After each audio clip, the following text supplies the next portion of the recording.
What's up everybody, Yogi here. Today I'm going to be doing Night Guys Impact S rank Wisdom only. This is the team that I'm going to be using to get it done. And you guys can also keep your eyes peeled for Wisdom only A rank and then 28 and under A rank. I also did those, which will be put up a little bit later and then added to the description box once I have them up. So when it comes to map 1, here's everything you need to know about it. Lee has that continuous 2 the entire time. He's going to be doing 4 regular attacks in a row, and he is short range. That's all there is to him. When it comes to Gaara, he's long range. He has a field skill that will give Lee an attack boost, so you don't want them to stay next to each other too much. Gaara also will be using his jutsu here and there, which every time he uses that, he will target whoever is the farthest from him. And it's also AoE. On top of that, once he uses it, he gives himself a barrier. And with this team and this setup, you're not going to be breaking through that barrier. You're going to want to wait for it to wear off, and that's when you have your opening to go in for the attack. So the goal here is to stall until you have Rinnegan Sasuke's ultimate ready, and then from there, once Gaara's shield is down, cut off the time to speed, go for it, and make sure you hit Gaara with the immobilize, because max duped Sasuke can immobilize them for 5 turns. So, if you do miss Gaara, that's when you want to reset the game, unless you want to stall all over again for his ultimate. Now, when it comes to the makeup of my team, we have Gaara being the main tank here. He has 4 wisdom reduction abilities, so 40% less damage he takes. His jutsu is also helpful for map 1 and 2, because, he does lower their attack and jutsu seal them, especially on map 2, very helpful. When it comes to Sakura, she's here for her 200 buddy heal. Her ultimate also packs a punch, max limit broken, does about 23k, and heals you back a little bit, so very good to bring her. We have Susanno Sasuke, who is the main nuker here. He puts out the most damage for any wisdom unit, and with an attack boost at least, he dishes out the same amount of damage max limit broken, max duped Sage Naruto will deal to the enemies. That's just how much he does, so you definitely want to make sure you bring him. Now when it comes to my Ino, who is Blazing Awoken by the way, her main use here is for her 300 point buddy heal. Now I highly recommend that you guys change her back to her regular version if you have her in the first place, because it is so much more helpful to have the first version of her than this one, because as it is now, Blazing Awoken, she still has the buddy heal, and then her jutsu is AoE. Whereas the first version is single target, but she has the ability to immobilize for 2 turns, and or give them slip damage for 5 turns with a 70% chance of hitting those. So very good to have her at that point, especially with the immobilize, because you can buy some time, you can combo her jutsu into Gaara's ultimate, stuff like that. So definitely do that. And on top of that, her ultimate does dish out more damage, which you always use more damage for a mission like this. Rinnegan Sasuke, he is the one character I feel is the weakest link here, even though I am using him for his immobilize. I say he's replaceable with another Susanno Sasuke because of the amount of damage he dishes out should help balance that out. If you are going to run another Susanno Sasuke, make sure you have the first version of Ino for that immobilize. Aside from that, he doesn't have too much more use here, except, holding them down for the 5 turns, which, it is very good. Just, if I had to replace someone on this team, it would have to be him. And then, last but certainly not least, we have Curse Mark Sasuke. If you don't know how he works, he gives himself 2 perfect dodges for 3 turns and then restores his chakra bar by 7. Basically, he gives himself the ability to stall endlessly once you keep using his jutsu, and you can stack up perfect dodges as well. So that's his main use here. He's going to be taking hits for me, allowing me to stall back up my HP, because the only HP I have, or healing I have, is 500 every turn, and that's if both Sakura and Ino are still in the back row. So he's going to be used for that, and then also once we get to map 3. Now Guy does eventually avoid and ignore perfect dodges on both his regular attack, jutsu, everything, but Up until that point, Sasuke is extremely helpful, and he allows me to set up for finishing him off. The other thing Sasuke has going for him is he does have 10% damage reduce. He has that as his buddy skill as well, so no matter where he is, in front or back, you're taking 10% less damage. And then he also has strike back, which helps you chip away at the enemies. So for the rest of map 1, I'm just going to go ahead and stall back up for the next map and make sure that I start off using Rinnegan Sasuke.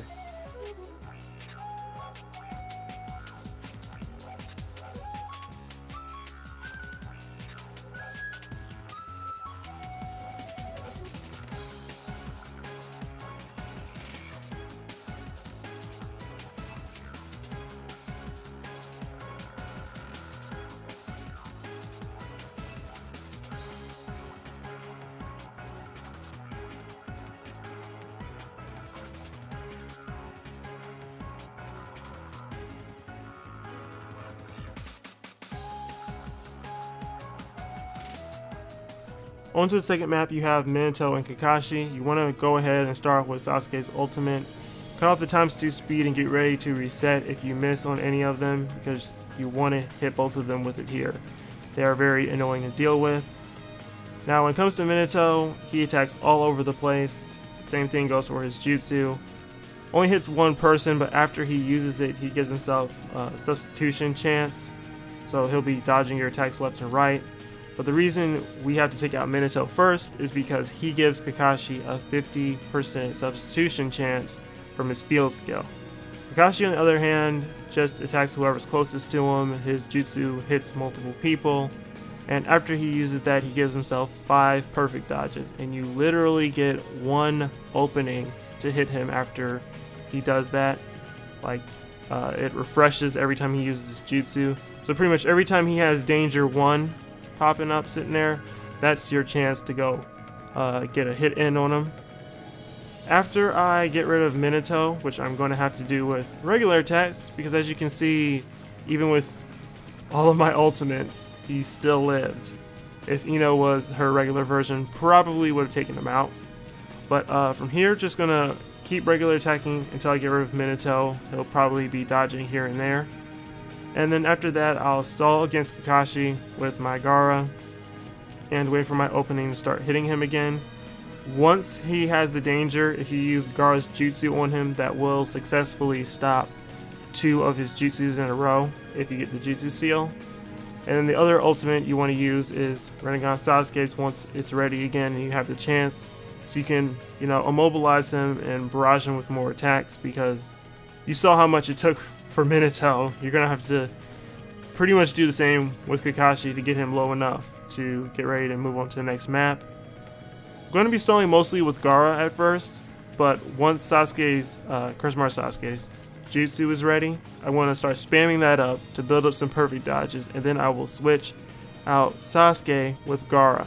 That way, I'm not going to be taking any damage.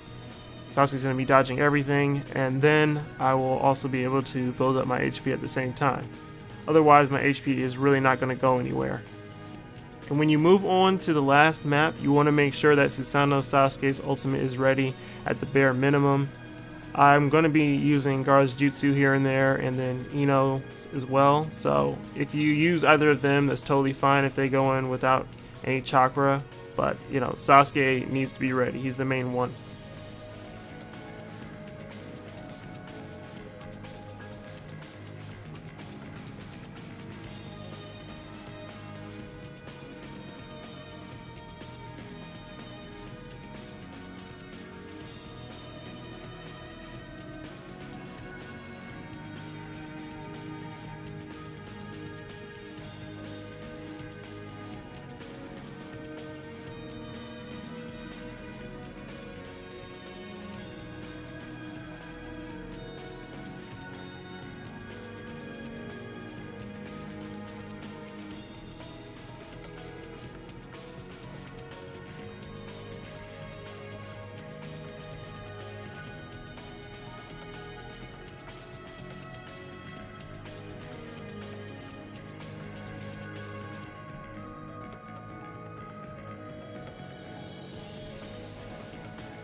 Alright guys, finally on to the boss now. What you want to do here is set up Sasuke so that he's going to be taking the hits.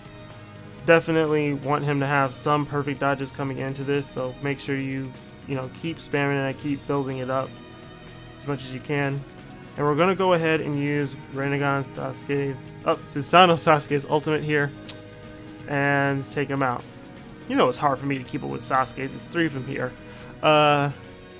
So yeah, he's going to triple attack. This is his attack pattern. He's going to triple normal attack you once his countdown goes, and then afterwards he will use his jutsu on you. Now this is not where I want him to be. Because of those triple attacks, he will get rid of Kurosumare Sasuke's perfect dodges after a while. So what you want to do here is weaken him enough to the point of his continuous is going to have a countdown of 3. So that's why I'm using a few jutsus here and there. Just keep attacking and beating him down. Sasuke is handling it for now, but like I said, it won't be here forever. And definitely don't want to use any ultimates here. We're just trying to get his HP down to around 70%, which is around the O and auto. That's where I want his HP to be, and that's when he will start to attack differently.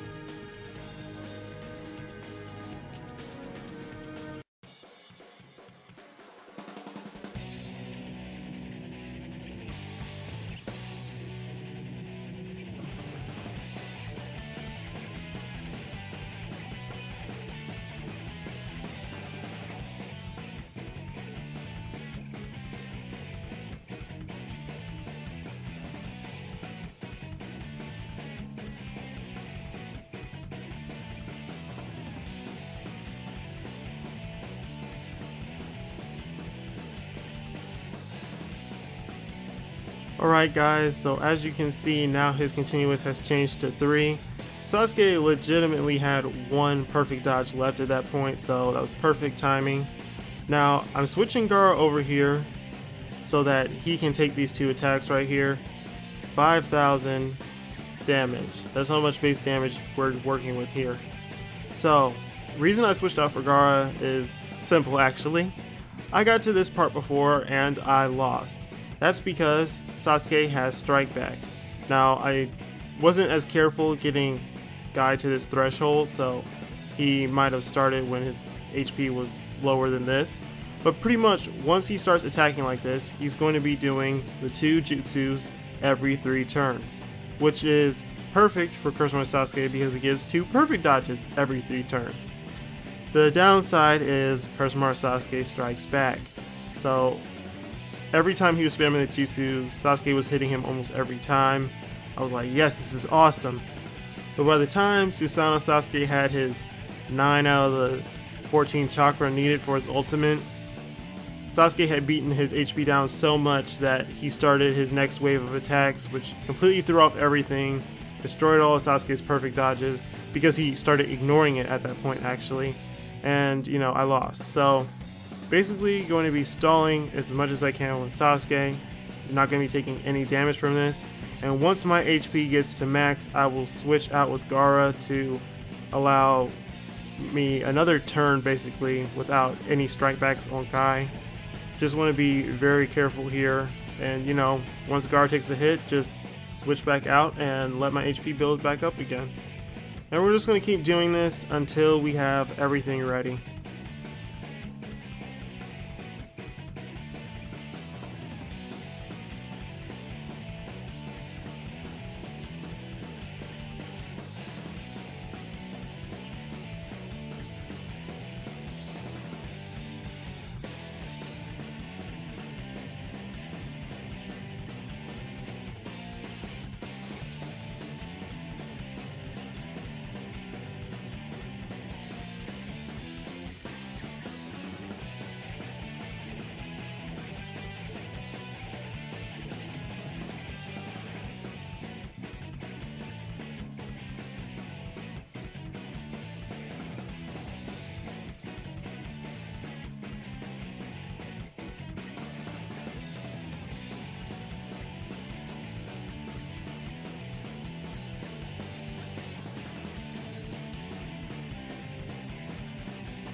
Alright guys, so I've got him where I want him. You want to make sure that you stay on the right side of the map here so that you can abuse the follow-up attacks. So I'm going to move Gaara and Sasuke extremely close to my curse mark Sasuke so that once he uses his ultimate he can start benefiting off of those attack boosts. You need to make sure you are, ringing out every single last little bit of extra damage you can get. So guy's going to go ahead and use his ultimate again twice. I made sure not to attack with Sasuke, my Susanno one, because I didn't want to push him past the threshold yet. And now we are ready to go. So I'm going to make sure that I at least get the attack boost from both characters, but Sasuke hit him. And he is still close enough to Guy that the follow-up attacks will also count. That's pretty much your main goal here. Use your ultimates, make sure you are getting an attack boost, and also make sure that they're close enough that you get a follow-up attack. They definitely count and add up.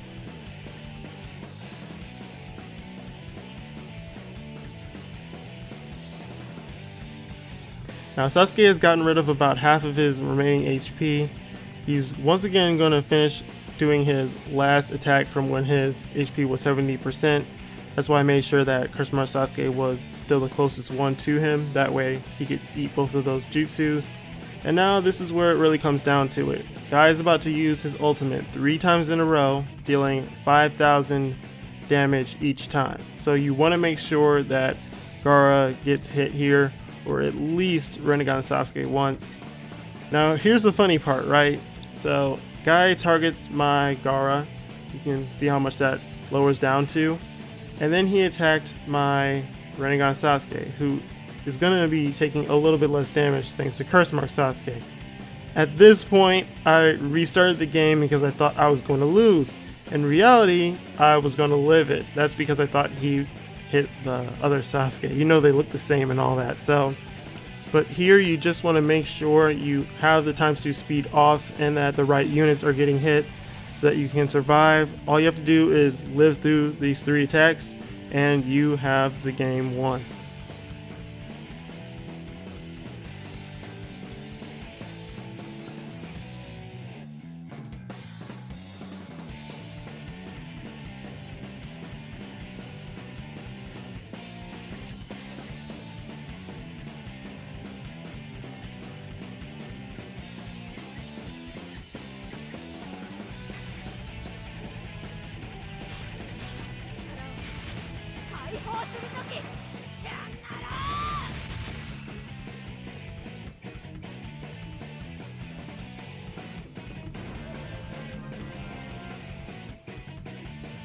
And there you guys have it, guys. S rank wisdom only.